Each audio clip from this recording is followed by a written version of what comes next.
हुआ है। तो चलिए शुरू करते हैं द्वादशी व्रत की महात्म्य की कथा।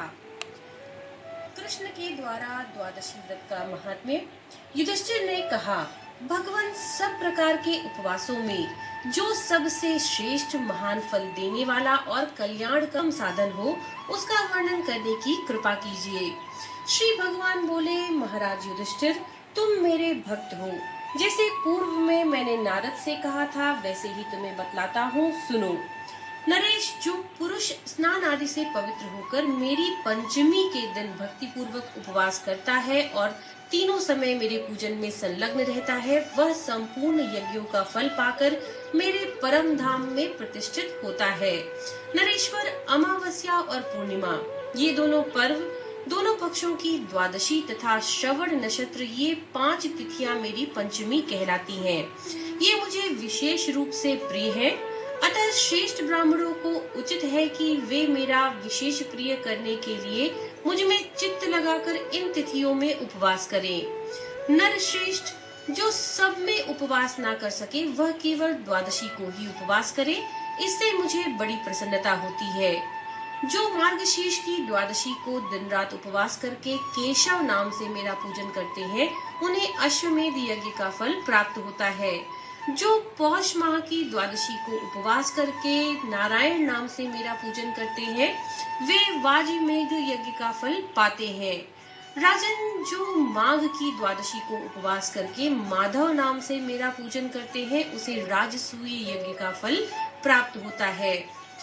नरेश्वर, फाल्गुन के महीने में द्वादशी को उपवास करके जो गोविंद के नाम से मेरा अर्चन करता है, उसे अतिरात्र यज्ञ का फल प्राप्त होता है।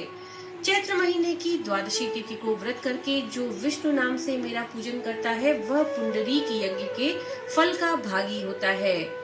वैशाख की द्वादशी को उपवास करके मधुसूदन नाम से मेरी पूजा करने वाले को अग्निष्टोम यज्ञ का फल मिलता है। हे राजन, जो मनुष्य ज्येष्ठ मास की द्वादशी तिथि को उपवास करके त्रिविक्रम नाम से मेरा पूजन करता है, वह गोमेध के फल का भागी होता है। आषाढ़ मास की द्वादशी को व्रत रहकर वामन नाम से मेरी पूजा करने वाले पुरुष को नरमेध यज्ञ का फल प्राप्त होता है।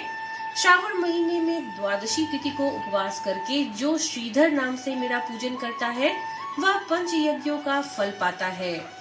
भाद्रपद मास की द्वादशी तिथि को उपवास करके ऋषिकेश नाम से मेरा अर्चन करने वाले को सौत्रामणि यज्ञ का फल प्राप्त होता है। हे महाराज, अश्विन की द्वादशी को उपवास करके जो पद्मनाभ नाम से मेरा अर्चन करता है, उसे 1000 गोदान का फल प्राप्त होता है। और कार्तिक महीने की द्वादशी तिथि को व्रत रखकर जो दामोदर नाम से मेरी पूजा करता है, उसको संपूर्ण यज्ञों का फल मिलता है। जो द्वादशी को केवल उपवास ही करता है, उसे पूर्वोक्त फल का आधा भाग ही प्राप्त होता है। इसी प्रकार श्रावण में यदि मनुष्य भक्ति युक्त चित्त से मेरी पूजा करता है, तो वह मेरी सालों की मुक्ति को प्राप्त करता है। इसमें तनिक भी अन्यथा विचार करने की आवश्यकता नहीं है। उपयुक्त रूप से प्रतिमास आलस्य छोड़कर मेरी पूजा करते करते जब 1 साल पूरा हो जाए, तब पुनः दूसरे साल भी मासिक पूजन प्रारंभ कर दे। इस प्रकार जो मेरा भक्त मेरी आराधना में तत्पर होकर 12 वर्ष तक बिना किसी विघ्न बाधा के मेरी पूजा करता है, वह मेरे स्वरूप को प्राप्त हो जाता है।